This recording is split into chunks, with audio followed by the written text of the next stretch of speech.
Today challenge basketball challenge. Video பார்க்கங்களா? மறக்காம like பண்ணுங்க. நம்ம 10 மில்லியன் வரதுக்கு சப்ஸ்கிரைப் பண்ணுங்க. மோனி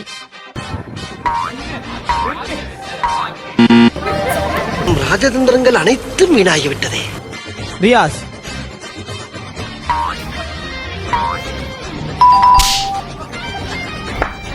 சூப்பர்.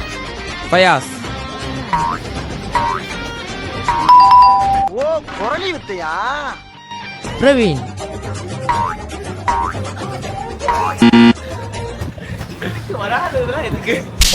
அட பாவியலா, இப்படி தாண்டா அசிங்கப்படுறதுனா வாழ்க்கையில.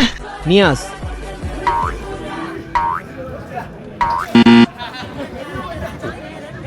தம்பி என்னடா பால் விளம்பரத்து வர பசுமாடு மாதிரி பல்ல காமிச்சுட்டு இருக்கிற? ஷரீக். என்ன ஒரு ஆனந்தம் அந்த கரடி முஞ்சனுக்கு.